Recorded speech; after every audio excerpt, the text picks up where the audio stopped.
Son tres lugares de los cuales queremos extraer algunas verdades de las Escrituras, que es el camino, hermanos, por el cual el Señor Jesús atravesó en su última semana aquí entre nosotros.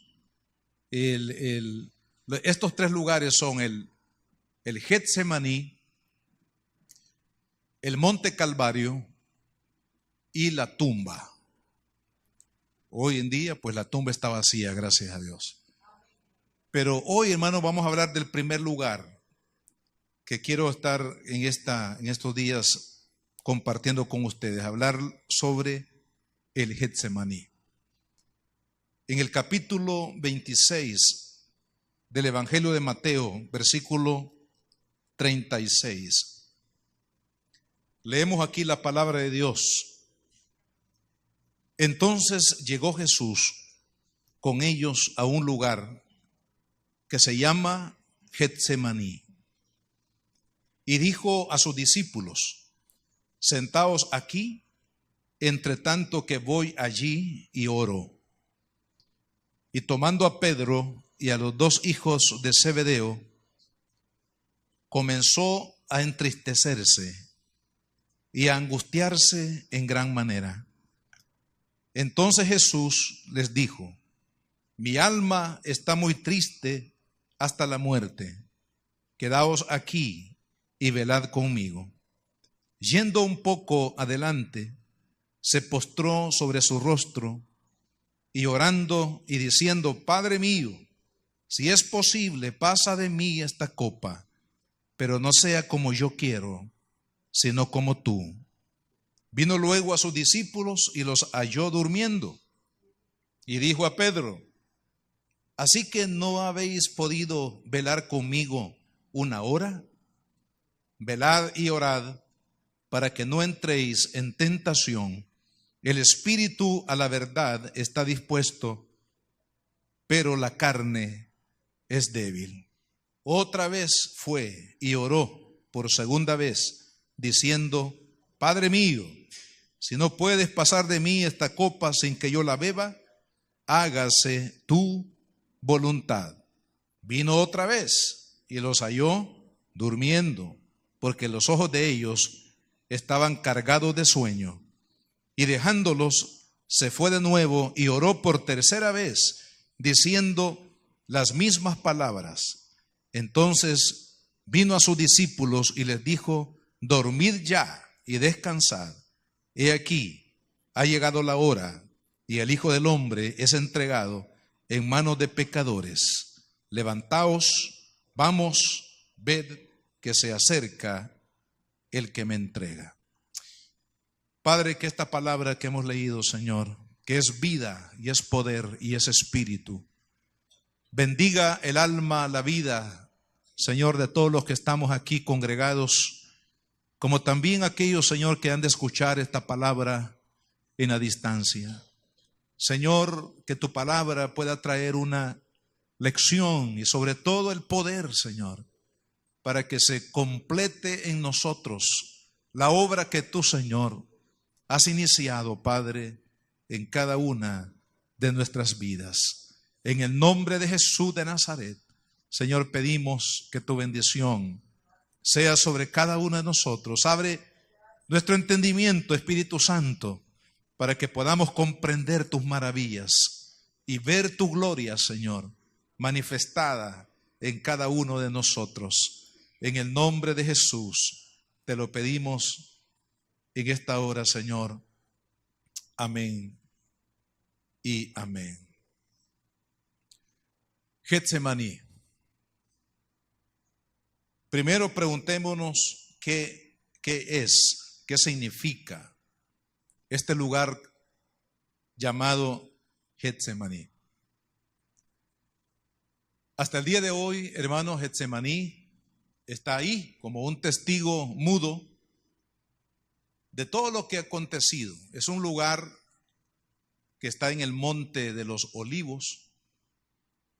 El Monte de los Olivos está frente así al templo de Jerusalén,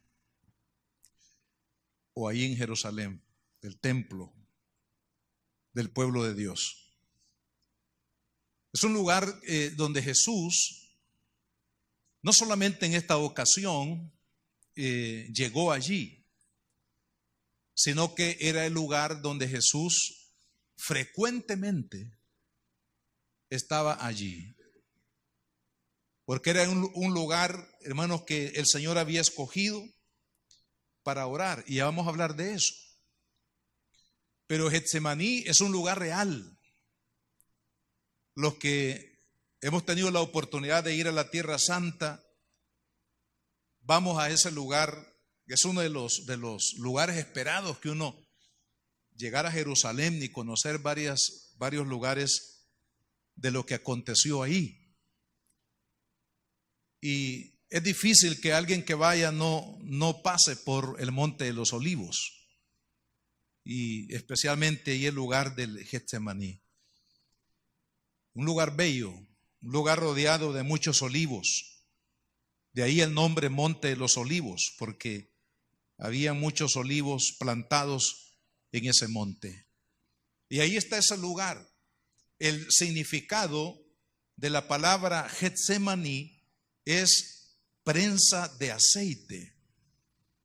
Y noten que está muy relacionado, porque si hay olivos y del fruto del olivo se extrae el aceite, que en aquel tiempo, hermanos, el aceite de olivo se utilizaba para muchas cosas importantes. Se utilizaba para comer, era uno de los alimentos favoritos. El aceite de olivo, hasta el día de hoy, el aceite de olivo es codiciado y es caro también, hermano. Servía como comestible de la dieta diaria del pueblo judío, pero también del olivo, el aceite del olivo, lo extraían para salud. O sea, se utilizaba como una medicina que era aplicada, por ejemplo, a las heridas, a los golpes. Era muy frecuente que esto se utilizara como parte también de los medicamentos que de alguna manera aliviaban el dolor de algunas personas que sufrían este tipo de situaciones. Del olivo también se extraía el aceite, que era ocupado obviamente con otros elementos con los cuales se mezclaban, el aceite de la unción, con especies y todo lo que está prescrito en la Biblia, en la ley de Moisés. Pero la base para mezclar todas estas especies y estos aromas, hermanos, que es una combinación muy especial para el aceite de la unción, el aceite que se utilizaba y se utiliza hasta el día de hoy en los oficios del templo. Eso también se extraía del olivo. Así que, como usted ve, el olivo era un fruto, hermanos, muy importante, un fruto que estaba presente en la vida cotidiana del pueblo de Israel. Y el nombre de Getsemaní significa prensa de aceite, porque me imagino que ahí los que trabajaban en esta tarea, no solamente de cosechar el olivo, sino también ahí tenían sus lugares donde procesaban el olivo, cortaban el fruto, lo llevaban a esos lugares y ahí lo procesaban en prensas, porque era a través de la presión que se ejercía sobre la semilla del olivo, donde se extraía el aceite, que luego era recogido en depósitos especiales y utilizado en las diversas utilidades que tenía, hermanos, el aceite. Entonces, por eso Getsemaní, su significado es prensa de aceite, el lugar donde eran machacados y era extraído a través de la presión hermanos, el aceite tan apetecible y tan necesario que representaba el olivo para el pueblo de Israel. Ahora, eso es, digamos, en la parte, en lo que era literalmente hablando acerca de lo que sucedía ahí en el Monte de los Olivos. Cosechar el olivo, procesarlo y luego pues utilizarlo para las diferentes funciones que tenía. Ahora, espiritualmente, hermanos, y es la parte, digamos, medular de esta enseñanza de la palabra de Dios. ¿Qué significa a nivel espiritual el Getsemaní? Si el Getsemaní en el área, hermanos, literal, si era muy importante para el pueblo de Israel, el procesar, el cosechar y procesar el aceite para las diferentes funciones, cuanto más en la parte espiritual, que es lo más importante, ¿verdad? Usted recuerda que Jesús nos habló de esa importancia que tiene el alma. Jesús dijo en una ocasión: ¿de qué le servirá al hombre si granjea todo el mundo? Es decir, si tiene éxito en todos los campos de la vida, en los negocios, en el amor, en el trabajo, en la reputación de la sociedad. Si tuviera, si se granjeara, si tuviera éxito en todas las cosas del mundo, pero pierde su alma, de nada le sirve. Porque lo más preciado del ser humano, hermanos, no es el cuerpo. Y las señoritas tienen que entender eso.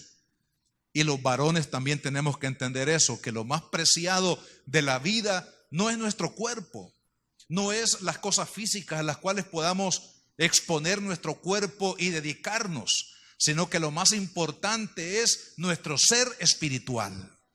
Nuestro espíritu y nuestra alma, hermanos, es lo más valioso que usted y yo tenemos.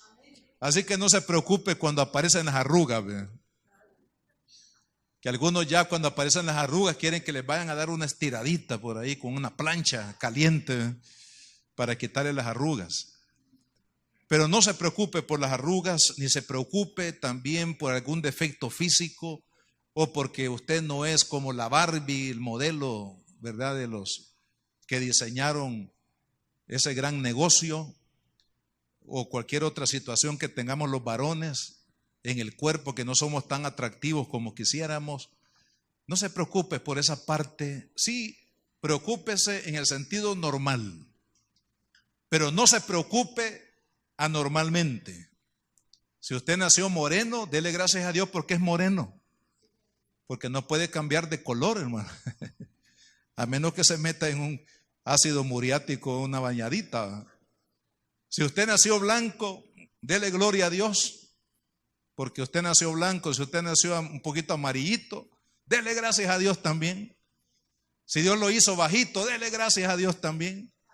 Si lo hizo alto, dele gracias a Dios también. El problema es que los altos sufren más de gripe porque están más expuestos al frío que está ahí arriba. Así que, hermano, tenemos que nosotros estar agradecidos con Dios por lo que somos físicamente. ¿Qué le parece? Porque Dios ha sido bueno, hermano, y nos ha hecho conforme a su propósito y conforme a su voluntad. Pero lo más importante en lo que usted y yo tenemos que preocuparnos es en el alma, es en la parte espiritual. Y hermanos, ahí también Getsemaní, que significa quebrar la semilla, que significa extraer, hermanos, con fuerza el fruto, el aceite tan apreciado y tan importante. Hermanos, también Getsemaní representa la manera como Dios trata con nosotros, la manera como Dios, hermanos, crea en nosotros un hombre espiritual. Porque no nacemos así. Nacemos separados de Dios. Nacemos deformados, hermano. Perdone la palabra que voy a ocupar. Nacemos deformados porque nacemos lejos de Dios. Y esa imagen divina con la cual fuimos creados en el original por Dios se ha estropeado, ha sido dañada, ha sido afectada, ha sido, hermanos, golpeada. Y es necesario que ese hombre espiritual, hermano, sea en la imagen de Cristo, sea formada, la imagen de Dios sea formada una vez más en la vida de cada uno, hermanos, de nosotros. Y claro que formar la imagen de Cristo en nosotros, hermanos, eso tiene un precio. Eso es como machacar la semilla de olivo, porque no se podía extraer el aceite que era tan preciado, tan apreciado, tan importante, hermanos, sencillamente con ver el fruto. Qué bonito se ve el fruto de la uva allí, es decir, el fruto del olivo. Se ve bonito, ahí los gajos, hay que cortarlos, hay que ponerlos en exhibición, sino que era de machacar, era de ejercer una presión tan fuerte, de tal manera que el líquido, el contenido en la semilla tenía que caer. Ahora, lo mismo es en la vida espiritual. Hermanos, si usted y yo vamos a tener la imagen de Cristo en cada uno de nosotros, tenemos que ser quebrados, tenemos que ser, hermanos, machacados. Si vamos a utilizar la misma figura que estoy utilizando para hablar de la semilla del olivo, es decir, tiene que haber un quebrantamiento, hermanos, espiritual en la vida de cada uno de nosotros. De otra manera, hermanos, no se puede formar la imagen de Cristo en cada uno de nosotros, que es la imagen que el Padre está formando en la vida de aquellos que se llaman sus hijos. Si usted quiere, hermano, ser hijo de Dios, usted tiene que saber que Dios va a formar a su hijo y lo va a formar a través del quebrantamiento. No hay otra forma. Jesús dijo: si alguno quiere venir en pos de mí, niéguese a sí mismo, tome su cruz y sígame. Significa, hermanos, que el caminar cristiano no es un camino popular. El caminar cristiano no es un camino, es decir, que la gente prefiere, sino que es un camino, hermanos, difícil. Es un camino de negación, es un camino de entrega, es un camino, hermanos, de estar completamente comprometidos, hermanos, con Cristo y con su causa.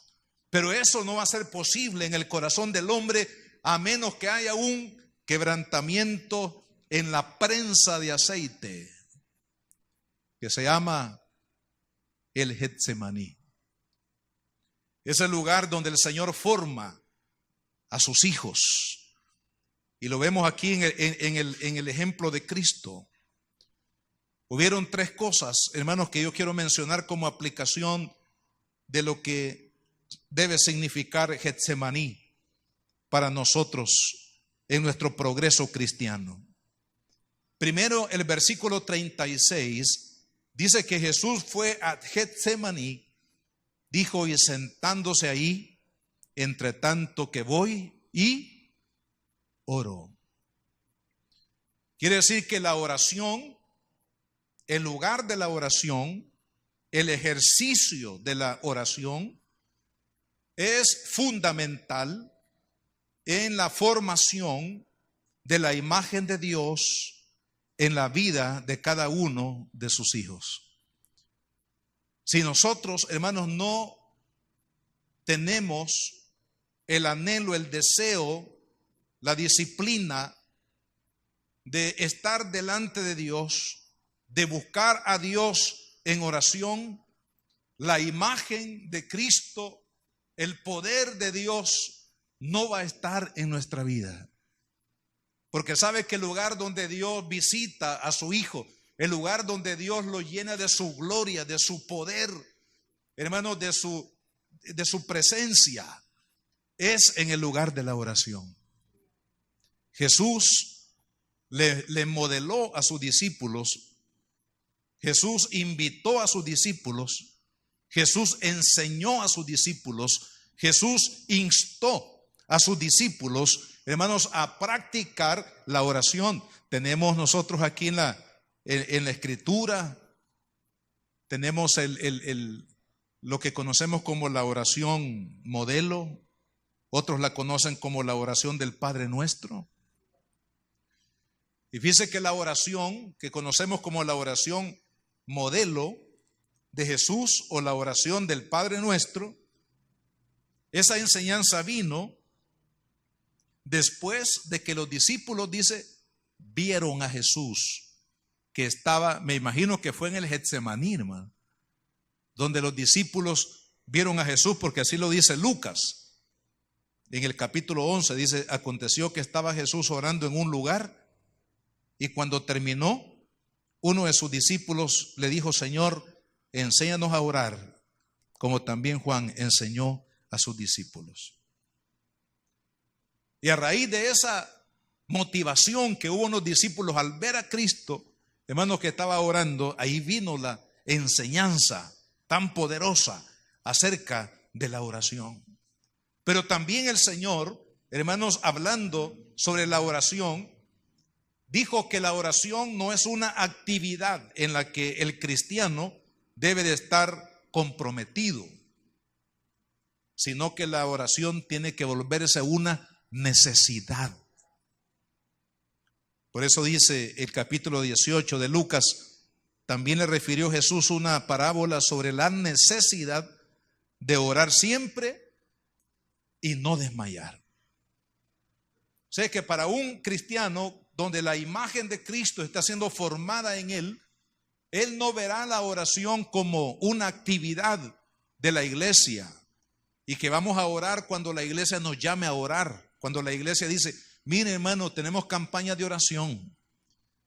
Y ahí los hermanos, no todos, ¿verdad?, pero algunos que son obedientes como ustedes, responden y dicen, yo voy a ir a orar porque el pastor dijo que vamos a orar. O porque mi líder dijo que vamos a tener un tiempo de oración, voy a ir, voy a ser parte, voy a apoyar, voy a estar ahí para orar con él o con ella. Sino que la oración, hermanos, cuando la formación de Cristo, cuando el quebrantamiento de Cristo se apodera de nuestro corazón, la oración ya no la vamos a ver como una actividad temporal de la iglesia, sino que la oración, el acercamiento a Cristo, hermano, el estar en comunión con Cristo, el estar cara a cara con Cristo a través de esa intimidad que se llama oración, se convertirá en una necesidad, hermano. Así que como usted necesita el oxígeno para vivir, deje de respirar unos 30 segundos, hermano. ¿Qué es lo que va a pasar? Ay, necesito respirar. Si no respiro, me muero. Así como usted anhela, hermanos, la comida, especialmente el desayuno, porque hemos pasado por lo menos unas 6, 8 horas de ayuno, el ayuno que se conoce el ayuno de la noche. Desde que usted cena, a menos que usted después de cenar a las 6, ahí por las 10 de la noche, haga una segunda cena. Pero generalmente, entre la cena y el desayuno hay unas 7 horas promedio que no probamos alimento. Entonces ese es el ayuno de la noche. Y en la mañana el estómago comienza a protestar.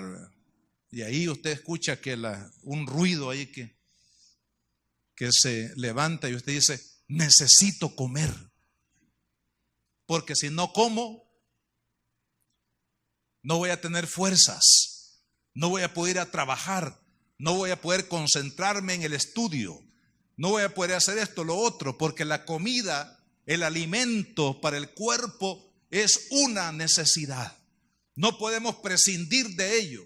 Solamente cuando nos proponemos ayunar con aspectos espirituales o para poder buscar del Señor una respuesta a una situación, es cuando nos negamos a comer y el Señor respalda eso porque estamos negándonos a comer para buscar su rostro, buscar su voluntad. Hermano, pero de lo contrario, la falta de alimento lo que hará es que nos va a restar fuerzas y nos puede llevar hasta la muerte misma, porque es una necesidad. Lo mismo el agua, es una necesidad. Entonces la oración, hermanos, tiene que llegar a ser una necesidad. A mí me preocupa que los hermanos a veces, porque uno puede ver el reflejo del hambre, la sed de Dios en las personas cuando uno llama a recogernos espiritualmente para buscar la presencia de Dios, para orar. Se dice por ahí ya como un dicho popular que los cultos más vacíos de la semana en la iglesia son los cultos de oración. Los cultos donde hay pupusas y tamales son los que más se llenan, hermano. Pero los que son de ayuno y oración son los que menos tienen presencia. Cuando debería ser lo contrario, hermano. ¿Por qué? Porque la oración nos bendice. Porque es el lugar donde Dios es el altar. ¿Sabe que en el Antiguo Testamento, por ejemplo, si usted estudia a los patriarcas, hablemos de Abraham, hablemos de otros como Isaac, Jacob, ¿sabe? Dice la Biblia que eran hombres que donde iban y se establecían por algún tiempo, levantaban altar. Y a través de ese altar, que no era más que un promontorio de roca, de piedras, ¿verdad? Levantaban ahí el altar y ahí sacrificaban según los sacrificios que Dios había pedido, demandado. Ahí sacrificaban. ¿Qué significaba, hermano, ese altar? Significaba un lugar de encuentro, un lugar donde yo me puedo encontrar con Dios, un lugar donde yo le puedo decir a Dios, expresarle a Dios lo que hay en mi alma, lo que hay en mi corazón, mi necesidad, mi alabanza, mi reconocimiento al Señor. Entonces los altares eran lugares, yo le llamo puntos de encuentro del hombre, del creyente con Dios. Y hermanos, la oración es la que hoy sustituye a los altares. Porque es la oración, el Getsemaní nuestro, el lugar donde nosotros vamos, hermanos, a la presencia de Dios. Es el lugar hoy en día donde nos encontramos con Dios. Cuando usted dice ahí en el rinconcito de mi casa, ahí voy a doblar mis rodillas, ahí está su altar, gloria al Señor. Porque ahí está usted, hermano, con un deseo de encontrarse con el Señor, de buscar el rostro de Dios, de clamar, de pedir, de interceder o simplemente alabarlo y bendecir el nombre del Señor. Eso puede ser, hermano, en una esquina de la casa, puede ser en el patio de su casa, puede ser aquí en la iglesia, puede ser ahí en el parque, hermano, donde sea que usted levante un altar a través de la oración y ese lugar de encuentro con Dios.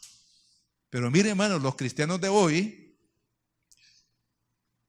tenemos ese problema de que no queremos pasar por el Getsemaní. En otras palabras, no hemos llegado a ese nivel de que la oración se convierta en una necesidad en mi vida. Necesidad de honrar a Cristo.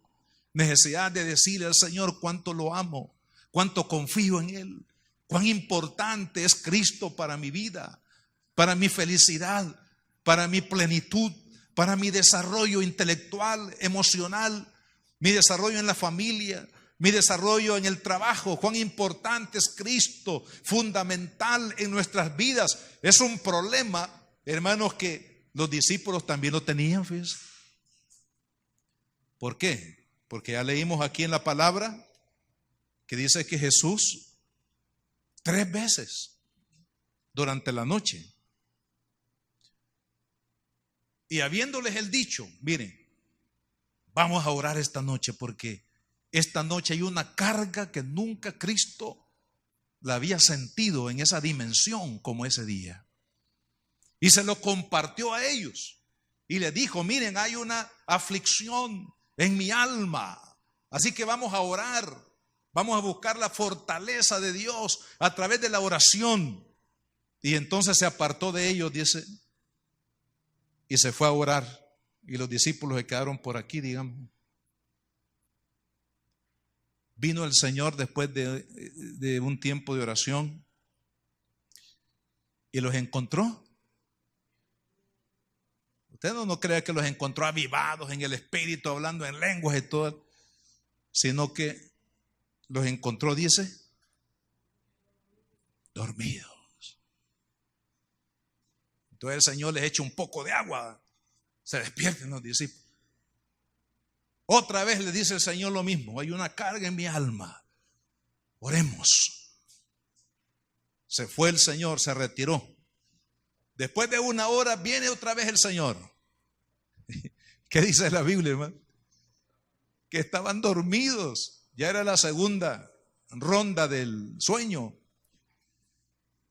Y entonces viene el Señor una vez más y los despierta. Una vez más les declara el propósito. Y luego otra vez el Señor se retira para orar. Vuelve el Señor después de una hora. ¿Y cómo los encontró? Dormidos. Entonces, esto es la oración. Si los discípulos tenían ese problema de que no podían permanecer en oración al igual que nosotros hoy en día, quiere decir, hermanos, que hay un elemento espiritual que estorba el deseo, el crecer en la oración del cristiano.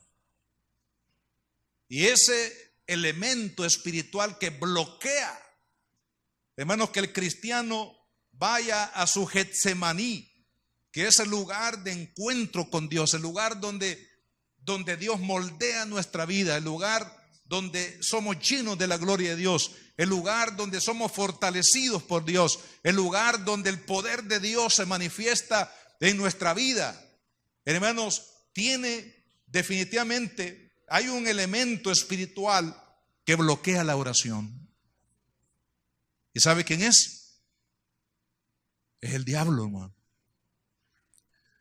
Porque Satanás sabe que una iglesia, un cristiano, se vuelve poderoso, invencible, si está de rodillas, hermano. Si sabe clamar a Dios, si sabe encontrarse con su Creador, con su Señor, en el lugar de encuentro que se llama el lugar de la oración. Pero también el diablo sabe que para derrotar a un cristiano, derrotar a una iglesia, para derrotar, hermanos, a cualquier líder o siervo de Dios, lo que tiene que hacer es bloquearle la oración. Porque bloquear, hermanos, la oración, ya hablamos de que cuando hace falta el alimento, ¿qué sucede? Nos debilitamos y hasta nos podemos morir, ¿ve? Si no hay agua, que es una necesidad fundamental en el cuerpo humano, hermanos, desfallecemos y morimos. Lo mismo sucede en el ámbito espiritual. Si el diablo corta ahí la cañería y no hay conexión con Dios a través de la oración, entonces el diablo dice, ya, a este ya lo tengo derrotado. Todavía tiene una apariencia de cristiano porque va a la iglesia, porque hace esto y lo otro, porque está sirviendo en algún ministerio, pero ya lo tengo derrotado, porque no está conectado con Cristo. No está fluyendo el poder de Dios sobre su vida, porque hay un bloqueo ahí espiritual, hermano, por falta de la oración. Si fue un problema, hermanos, para los discípulos hace 2000 años, y si es un problema para la iglesia moderna, eso significa que hay un elemento espiritual que está bloqueando. Pero sabe, hermano, Getsemaní significa lugar de oración. Getsemaní significa que la oración tengo que llegar a hacerla una necesidad en mi vida. No es un compromiso de iglesia. Gracias a Dios, los hermanos que vienen a orar en los llamados que se hace el día viernes para orar, benditos de Dios sean ustedes, hermanos que vienen para buscar, para clamar a Dios. Pero la oración no es una actividad de la iglesia, la oración es una necesidad del cristiano. Es una necesidad del Hijo de Dios, porque es ahí, amado hermano, donde nosotros podemos entregarle el corazón a Cristo y pedirle que Él lave nuestro corazón y pedirle que Él fortalezca nuestra vida para seguir adelante en nuestro caminar cristiano. Hermano, es ahí donde tenemos victoria. Por eso Cristo, mire, le dice a sus discípulos y les dice, velen y oren. ¿Por qué? En el versículo 41. Dice, velad y orad para que no entréis en tentación. ¿Sabe lo que significa eso? Significa, oren, fortalezcanse en el Espíritu a través de la oración, a través de esa comunión conmigo, con la comunión con nuestro Padre. porque es la única manera de vencer las tentaciones. Porque entrar aquí tiene el mismo significado de Mateo 6 cuando Jesús dice: y no permitas que caigamos en tentación. ¿Y qué es la tentación, hermano? La tentación es la estrategia de Satanás para sacarnos del campo de la fe, y sacándonos del campo de la fe, nos saca de la victoria que tenemos en Cristo Jesús. La tentación puede traer, hermanos, muchas caras, muchos rostros. Pero finalmente la tentación es la estrategia del diablo para sacarlo a usted del camino del Señor. Puede utilizar una tentación sexual. Puede utilizar una cara de codicia al dinero. Puede utilizar una cara, hermanos, del engaño, de la mentira. Puede usar cualquier tipo de máscara, pero al final, hermano, la tentación es la estrategia del diablo. Y él sabe, hermanos, cómo llegar, él sabe cómo tocar, él sabe qué máscara, hermanos, ponerse para poder llegar y destruir nuestra vida. Entonces, ¿cómo vamos nosotros a discernir en el espíritu que esta es una trampa del diablo? ¿Cómo vamos a discernir en el espíritu que detrás de esta oferta, hermanos, hay una intención maligna de destruir nuestra vida? Solamente a través de la oración recibimos la capacitación de Dios para ver con los ojos espirituales que eso que está viniendo a tocar la puerta de nuestra vida y de nuestro corazón no viene de Dios.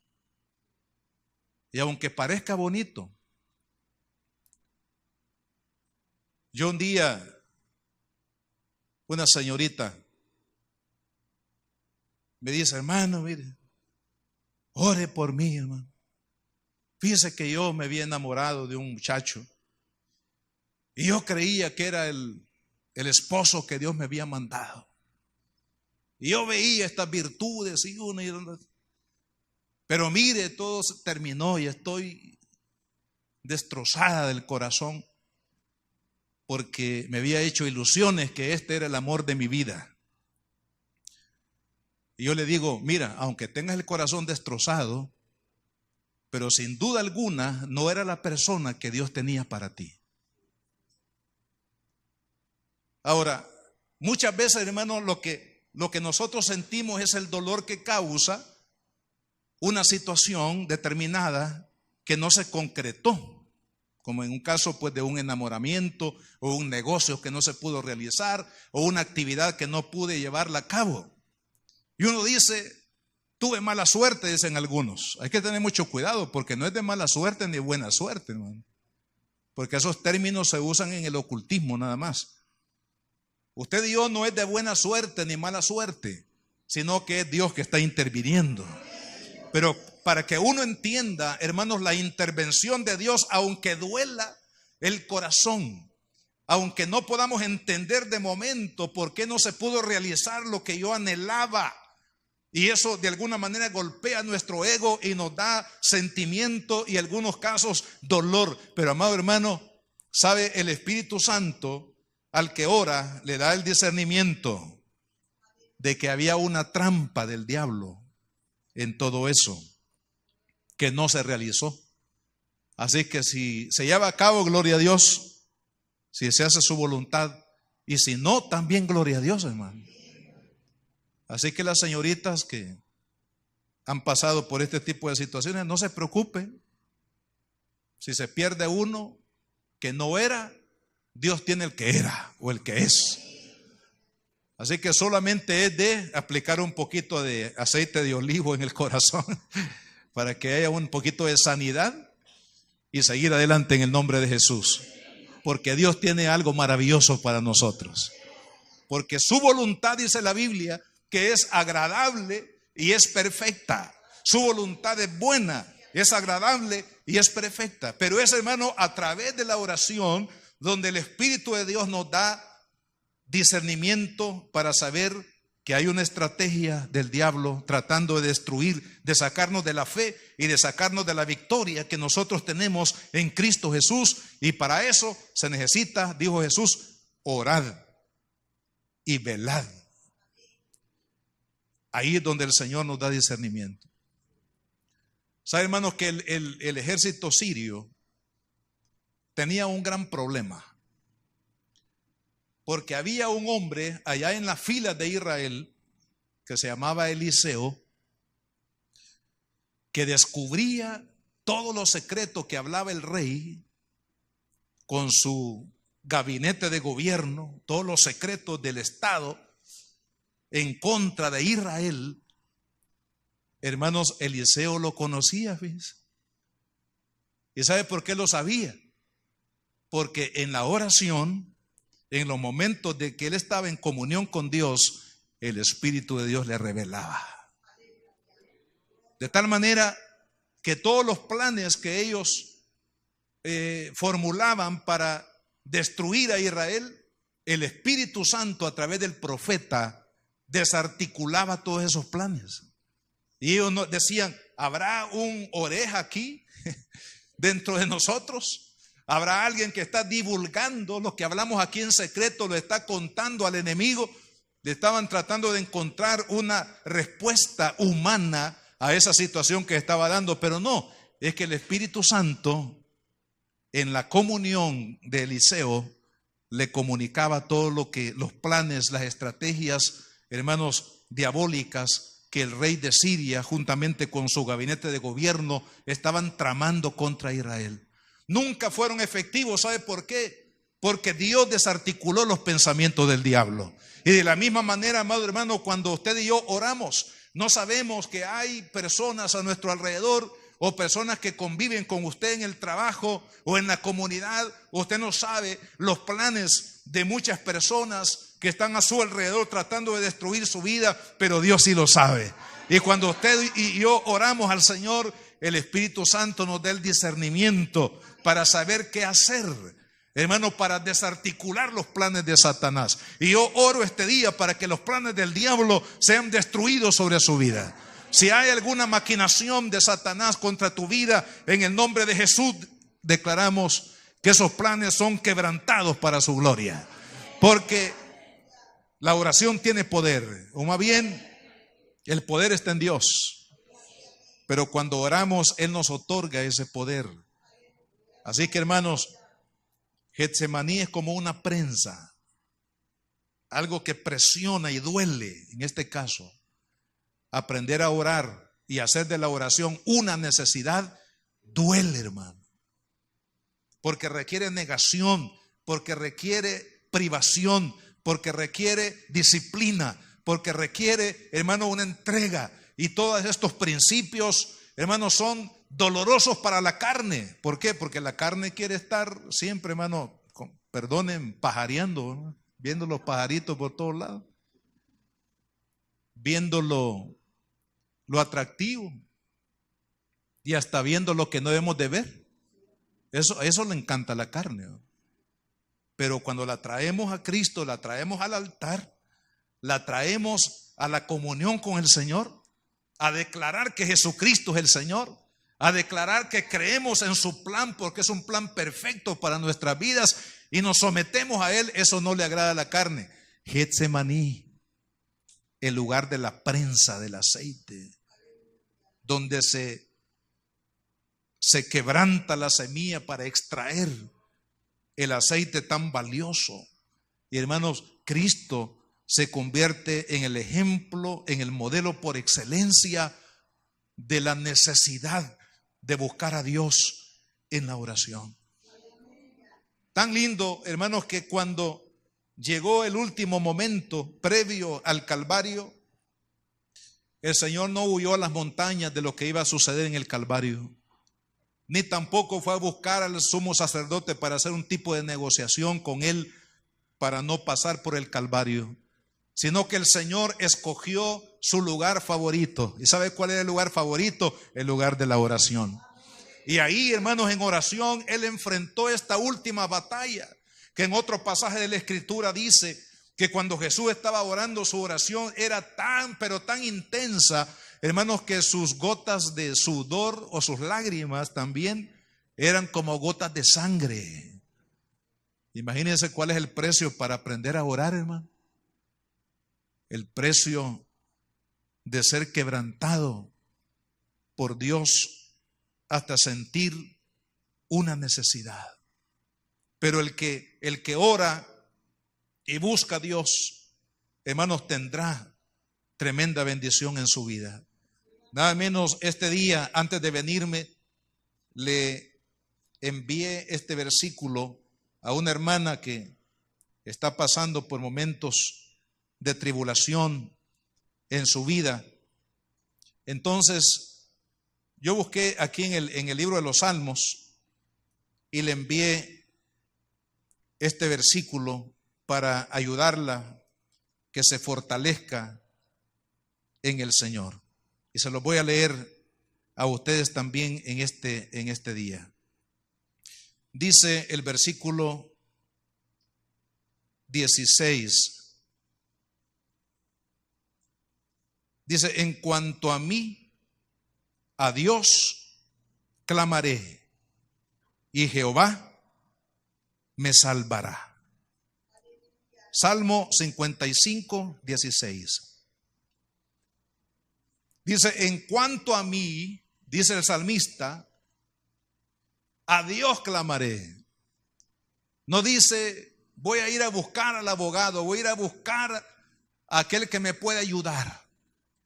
Sino que dice: en cuanto a mí, porque este hombre, hermanos, había hecho de la oración una necesidad para su vida. Pero también él conocía el poder que hay en Dios, hermano, para responder a nuestra necesidad. Y por eso él dice: en cuanto a mí, dice, a Dios clamaré. Y dice también: y Jehová me salvará. Gloria a Dios. Porque cuando oramos a Dios, hermanos, la mano de Dios comienza a moverse a nuestro favor. Cuando usted comienza a orar, si tan solo usted tiene un deseo, un propósito, hermanos, en su corazón de orar, sabe que a partir de ese propósito ya Dios comienza a obrar. Vemos el caso de Daniel. Dios le dice: desde que propusiste, o sea, no en el momento que comenzó a orar, sino desde el momento que propusiste orar y buscar mi presencia, desde ese momento yo te escuché. Y se tardó 21 días para recibir una respuesta de Dios, no porque Dios no le haya oído los primeros días, sino porque hubieron enemigos en el ámbito espiritual que se opusieron a la respuesta de Dios para Daniel. Pero lo que trato de resaltar acá es lo que dice Jesús o dice Dios: desde el momento que propusiste buscar mi rostro, buscar mi presencia, a partir de ese momento yo te escuché. Gloria a Dios. Hermano, cuando usted y yo buscamos al Señor, mire, cuando usted y yo le rendimos la vida a Cristo a través de la oración, dice la palabra que Él nos salvará. Él le va a salvar, es decir, Él va a responder, hermanos, a la necesidad de su vida. Ve el versículo 22 también, dice: echa sobre Jehová tu carga. ¿Y qué más dice? Y Él te sustentará. No dejará para siempre caído. ¿A quién? Ponga su nombre ahí. No lo va a dejar caído el Señor. Dios lo va a levantar. Dios le va a dar victoria. Dios va a suplir su necesidad. Dios lo va a bendecir de una manera extraordinaria. Pero cuando, hermanos, cuando nosotros aprendemos a echar sobre Dios nuestras cargas. ¿Y cómo echamos sobre Dios nuestras cargas? Se requieren dos elementos: uno, la fe, y segundo, la oración. Porque cuando usted ora, le está diciendo: Señor, este yugo que llevo es muy pesado, te lo voy a trasladar a ti, Señor. Mira, Señor, esta carga que yo llevo sobre mis hombros es demasiado pesado, entonces ayúdame, tómala tú, Señor. Señor, mire este dolor que tengo en el corazón tan profundo, casi siento que el corazón me va a estallar en pedazos, Señor, no lo puedo soportar. Ayúdame tú, Señor.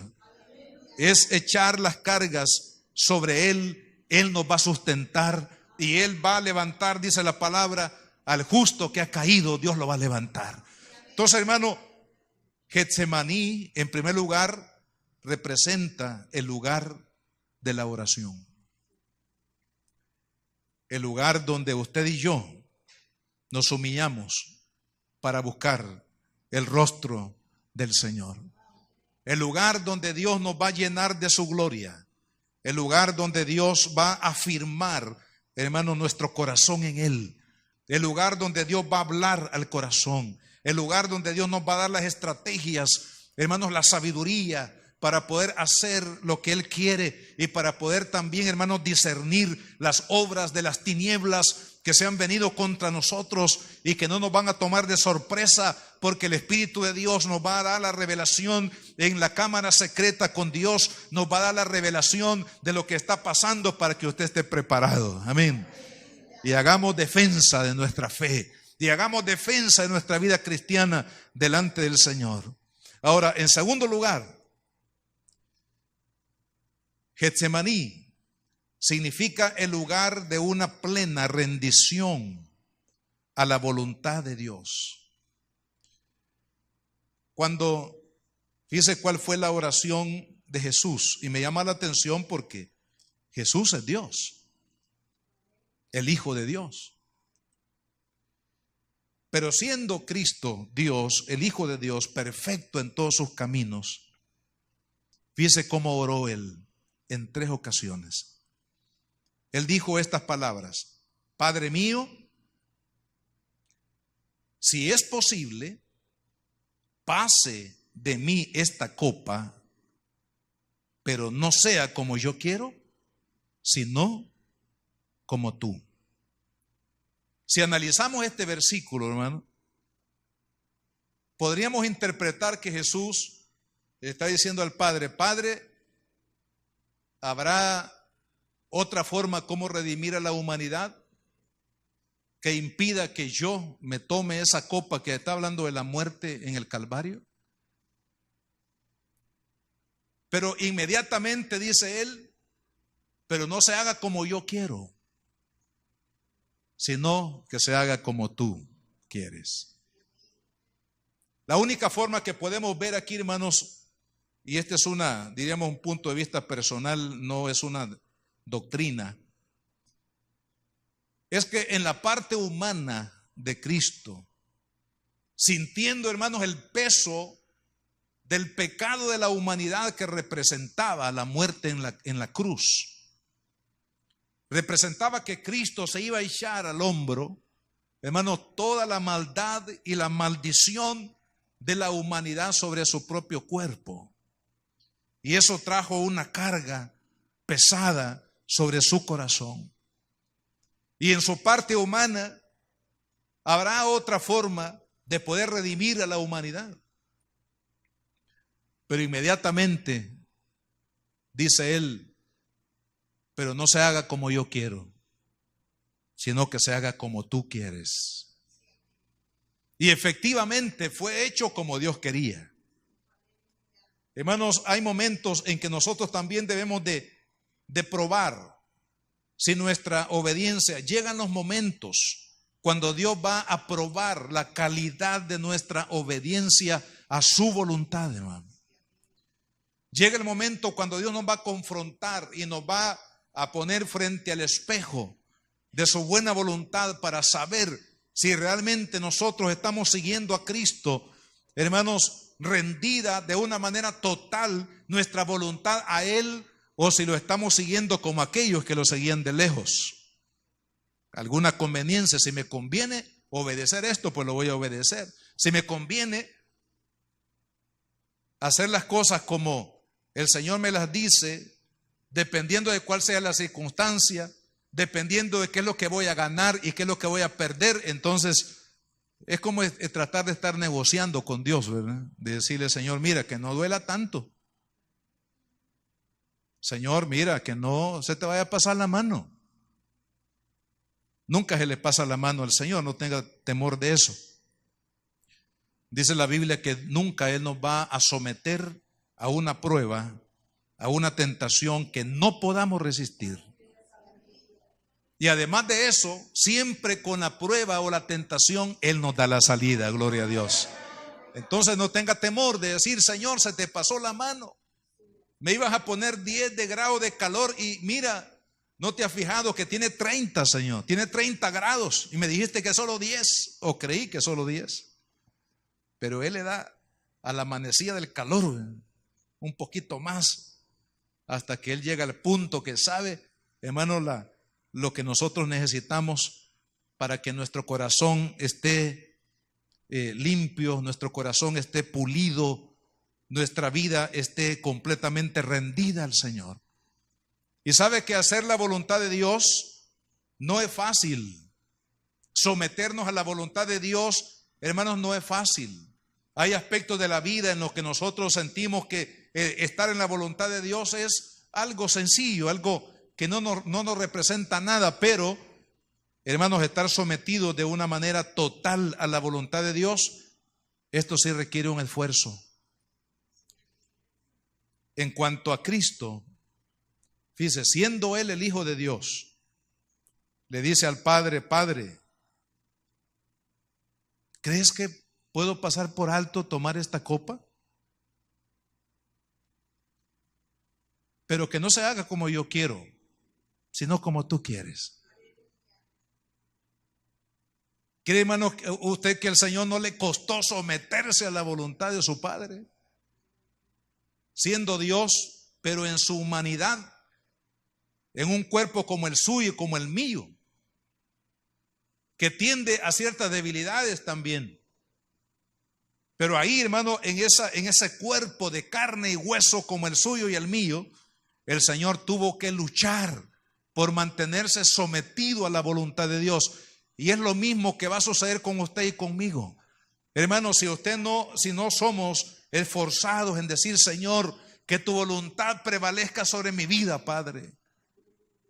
Sea, Señor, sobre mi familia, sea sobre mi economía, sea sobre mi salud, Señor, pero que tu voluntad sea lo que prevalezca en mi vida, que yo haga tu voluntad, me cueste lo que cueste. ¿Cree usted eso qué? ¿Es fácil eso, hermano? Pero mire, en cuanto a Jesús, se lo digo de esa manera tan dramático, hermano, porque mire lo que dice la Biblia acerca de lo que le costó a Jesús someterse de una manera total a la voluntad de Dios. Lo encontramos aquí en la carta a los Hebreos, en el capítulo 5, dice, versículo 7, y Cristo en los días de su carne, o sea, en ese lapso de tiempo, cuando Jesús estuvo aquí en la tierra, antes de morir en la cruz, ese periodo de tiempo, dice, ofreciendo ruegos y súplicas con gran clamor y lágrimas al que le podía librar de la muerte. Yo asocio este versículo con Getsemaní. Porque ¿qué estaba pidiendo Jesús en Getsemaní? Padre, si es posible pasar de mí esta copa, pero no se haga como yo quiero, sino como tú. ¿Y qué dice aquí? Que con clamor y lágrimas al que le podía librar de la muerte. Dice, fue oído a causa de su temor reverente. Pero mire, hermano, aquí hay un secreto tremendo, porque dice que Dios lo oyó la oración de Cristo, pero no le respondió conforme él había orado. Porque él le dijo, Señor, pasa de mí esta copa. El Señor lo oyó, pero no le respondió conforme lo que él había dicho en la primera parte de la oración, sino que dice, aunque era hijo, por lo que padeció, aprendió la obediencia. Aquí está hablando del Hijo de Dios, que tuvo que aprender a vivir una vida de obediencia total a Dios. Hermano, y nosotros como cristianos, creo que muchas veces rehuimos a la escuela del aprendizaje, del sometimiento, porque siempre nuestra carne quiere llevar el control, porque siempre nuestra forma de pensar, siempre, hermano, nosotros queremos anticiparnos y hacer lo que nosotros creemos hacer, creemos lo correcto, pero hermano, tenemos que entender que lo que debe de prevalecer en nosotros y que no va a ser nada fácil, pero es posible que nosotros sometamos nuestra vida en obediencia total al Señor, y esto únicamente viene a través de los padecimientos, de las pruebas. ¿Sabe cuándo somos más fuertes, hermano? Cuando pasamos la prueba. ¿Sabe cuándo usted y yo vamos a tener mayor quilataje en nuestra vida cristiana? Cuando pasamos la prueba con la ayuda del Señor. Cuando pasamos los valles de sombra de muerte, no confiando en lo que soy y en lo que tengo, sino confiando en que Él va conmigo. Y Él me va a dar la victoria, y Él me va a dar las fuerzas, y Él me va a dar los recursos, y Él me va a dar la sabiduría para que yo pueda salir en victoria al otro lado. ¿Sabe cuándo los discípulos, hermanos, tuvieron mayor fe en Cristo? Cuando después de la tormenta allí en el mar de Galilea, hermanos, vieron el poder de Cristo calmando la tempestad, y cuando llegaron al otro lado, ¿sabe lo que vieron? Vieron a Cristo rompiendo las cadenas de un hombre llamado Gadareno, que era una potestad diabólica. Miles de demonios estaban alojados en él y tenía, hermanos, controlado toda esa región. Un hombre que estaba encadenado, un hombre que era un emisario del diablo, que tenía, hermanos, aprisionado, esclavizado a una multitud. Pero sabe, los discípulos vieron el poder de Cristo después que pasaron la prueba, después que sintieron que se iban a morir. ¿Alguno de ustedes ha sentido que se va a morir? Ay, Señor, se te pasó la mano, Señor, y siente que se muere. No se va a morir, hermano, porque si Dios lo está tratando, Él sabe el punto. Amén. Él sabe el punto cuando el pastel ya está cocinado, hermano, y lo va a sacar antes que se queme. Eso sí, ténganlo por seguro. El diablo se iba a dejar que nos quememos en el horno, hermano, pero nuestro Dios dice: no, ya está el punto. Ahí las amas de casa saben. Yo no sé, mi esposa le mete una cuchara, algo así, a las cosas, y dice: no, todavía le falta, dice, que siga ahí en el horno un poquito más de tiempo. Así que las amas de casa tienen sus trucos, ¿ve? Y dice: hoy sí está bien cocido, dice. Hay que sacarlo antes que se queme. Usted no se va a quemar. Cristo sabe, Él está en control de su vida, hermano. Y el Señor hará que a través de las pruebas, a través de las tribulaciones, dice, habiendo sido perfeccionado, es decir, habiendo sido probada 100% la obediencia, hermanos, de Cristo, que dice la palabra, habiendo sido perfeccionado, vino a ser autor de eterna salvación. Gloria al Señor. Hermanos, la obediencia perfecta de Cristo, ¿sabe cuál fue el resultado? Que usted y yo estemos sentados hoy aquí dándole gloria a Él, salvos, lavados en la sangre del Cordero. Hermano, ese es el resultado de la perfección de la obediencia de Cristo. Y eso será también, hermanos, en el Getsemaní. Dios nos prensa, Dios quebranta esa semilla que se llama Ricardo Galán, y póngale su nombre ahí, sus deseos, su voluntad, lo que usted quiere hacer, lo que usted quiere para su vida y que no está de acuerdo al plan de Dios. El Señor lo mete a la prensa y comienza el Señor a presionar hasta que estemos dispuestos a decirle: Señor, no se haga como yo quiero, hazlo como tú quieres. Y cuando usted le dice así al Señor: Señor, ya no vivo yo, mas Cristo vive en mí. Y lo que ahora vivo en la carne, lo quiero vivir en la fe. Y lo quiero vivir para ti, para tu gloria, Padre. No importa lo que sea, lo que tú quieras. Pero si es tu voluntad, será bueno, agradable y perfecto, Señor. Aunque yo no lo entienda ahora, al principio, pero sé que si es tu voluntad, será lo mejor para mi vida. Y eso es ahí donde nosotros tenemos la victoria. Quiero leerles aquí lo que dice finalmente. Aquí nos vamos a quedar en el significado de Getsemaní como el lugar de la oración, de la perfección en la oración y el lugar donde hay una rendición total de nuestras vidas. Dice Primera de Pedro capítulo 1. Dice, bendito, versículo 3, bendito el Dios y Padre de nuestro Señor Jesucristo, que según su grande misericordia nos hizo renacer para una esperanza viva, por la resurrección de Jesucristo de los muertos, para una herencia. Fíjate, el segundo término que usa el apóstol, primero habla de una esperanza viva y luego dice una herencia incorruptible. Número 3, una herencia incontaminada. Número 4, una herencia inmarcesible. O sea, esa es la herencia de Dios para ti, esa es la herencia de Dios para nosotros. Una esperanza viva. Pero ¿sabe dónde lo tiene el Señor reservado eso para usted?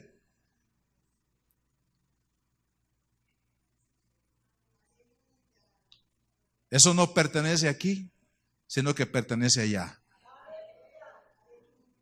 en los cielos.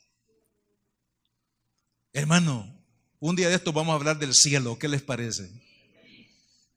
¿Qué les parece si caminamos por las calles de oro, hermano? ¿Qué les parece si habitamos bajo el tabernáculo? Porque dice la Biblia que en el cielo no va a haber iglesias, no va a haber templos, hermano. Porque la gloria de Dios será el templo para todos. Donde vamos a vivir, hermanos, permanentemente. Pero mire, esta herencia que no es de carácter terrenal, porque lo terrenal, hermanos, es efímero, es pasajero, se corrompe, lo pierde, se destruye. Pero la herencia eterna en los cielos, eso sí vale la pena vivir para eso, hermano. Entonces dice, reservada en los cielos para vosotros, que sois guardados por el poder de Dios mediante la fe para alcanzar la salvación. Es el tesoro en la eternidad, la salvación que está preparada para ser manifestada en el tiempo postrero. Ahora, la salvación es la que nos va a llevar a esa herencia que tenemos en el cielo. La salvación en Cristo. Pero vea lo que dice, hermano, porque no termina ahí la lectura. Dice, en lo cual vosotros os alegráis. ¿Se alegra usted porque tiene herencia en el cielo? ¿Se alegra usted porque es salvo? ¿Porque es hijo de Dios? ¿Porque tiene vida eterna, hermano? Si se alegra, dice, aunque, ahí está una pequeña, hay una quebradura, un rompimiento. Dice, aunque por ahora, por un poco de tiempo, que puede ser un día, un mes, un año, 10 años, 20 años, o no sé cuánto tiempo. Dice, por un poco de tiempo, si es necesario, porque Dios conoce, hermanos, lo que necesitamos nosotros, en qué área necesitamos ser pulidos, en qué área necesitamos ser perfeccionados, en qué área necesitamos ser quebrantados. Dios lo sabe. Y Él sabe si es necesario en el caso de cada uno de nosotros en lo particular. Dice, si es necesario, tengáis que ser afligidos en diversas pruebas. Señor, mira, ahí sí. Tú eres lindo, Señor, pero mira eso de que en diversas pruebas. ¿Será que te habrás equivocado, Señor? Orar como Jesús. Señor, puede hacer que pase sin que pase por la prueba. Es decir, que pase por arriba. Pero si es necesario, porque Dios sabe que podemos perder la herencia eterna aquí en la tierra por un poco de tiempo, y si es necesario, dice, vamos a pasar por diversas pruebas.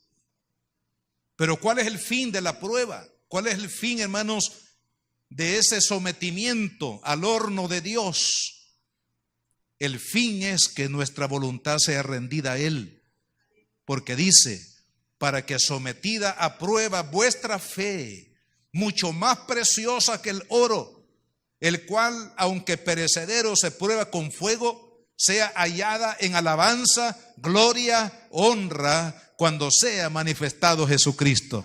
En otras palabras, hermano amado, bendita las pruebas, bendito el momento difícil que yo pueda vivir bajo el control de Cristo, porque el propósito de Cristo es que esa prueba, que esa batalla, hermano, que yo estoy librando, primero, no estoy solo, Él está conmigo, y segundo, es porque Él está puliendo alguna área de mi vida que me puede impedir que yo llegue a obtener la herencia inmarcesible que Dios ha preparado para mí en el cielo, y no me lo quiero perder. ¿Habrá alguien aquí que se quiera perder la herencia inaccesible? Todos la queremos. Entonces prepárese, porque el Señor la va a pulir para que no lo pierda. Así de sencillo, hermano. Si usted y yo no queremos perder la herencia celestial, preparémonos, porque el Señor nos va a pulir, hermano. Pero no tenga temor, porque el Señor está con nosotros ahí, en ese horno de fuego, así como estuvo con los siervos allá en el horno del fuego, y no dejó que se quemaran, sino que Él los sacó en victoria, y pasaron la prueba en victoria. También usted va a pasar la prueba en victoria, pero usted va a ser preparado, hermano, para ese día glorioso. Dice, cuando Cristo venga, o sea que cuando Jesús venga, va a ver el vestido de cada uno, está preparado, porque el vestido está correcto. No tiene manchas en el ágape. Entonces está preparada para la venida de Cristo. Pero aquellos que no estén preparados se quedarán, hermano, porque no soportaron la prueba para someterse a la perfecta voluntad de Dios en su vida. Y eso será pérdida. Dice la Biblia que vendrá el Señor. 2 mujeres estarán moliendo en un molino, una se llevará, otra se quedará. 2 estarán durmiendo ahí para los matrimonios, ¿verdad? Señor nos ayude. Dice que 2 estarán durmiendo en una cama, el uno será tomado y el otro va a seguir durmiendo ahí, hermano. Y así tenemos que estar preparados para la venida de Cristo. ¿Cómo? Diciéndole, Señor, llévame a Getsemaní. Quiero estar en Getsemaní para aprender a orar, para hacer de la oración una necesidad de mi vida. Llévame al Getsemaní, Señor, para que mi voluntad esté completamente rendida a tu voluntad. Oremos, Padre, en el nombre de Jesús. Te doy gracias, Señor, por tu palabra. Gracias por tu Espíritu, Señor. Gracias, Señor, porque tú nos estás preparando para esa herencia en el cielo. Esa herencia que vamos a disfrutar, Señor, con Cristo. No la queremos perder, Señor. Y por lo tanto, si es necesario, por un poco de tiempo, tú nos guiarás, Señor. Nos someterás a la prueba que nos purifica, sabiendo que tú, Señor, estás en control y que no permitirás destrucción para nuestra vida, sino perfección. La prueba no es para destrucción, sino es para perfeccionar nuestra vida, nuestro caminar contigo, Señor, para que el día que tú vengas, Jesús, nos vayamos a heredar lo que tú has preparado en las moradas eternas para cada uno de nosotros. Señor amado, tú conoces la condición de cada uno de los que estamos aquí, Señor. Conoces, Padre amado, las áreas de la vida en las cuales necesitamos, Señor, que tú nos ministres. Señor, llévanos a Getsemaní. Llévanos al lugar, Señor, donde aprendamos a depender de ti, a conocerte a ti a través de la oración, a recibir de ti el poder que necesitamos para vivir la vida cristiana. Señor, llévanos a Getsemaní para estar sometida nuestra vida a tu voluntad.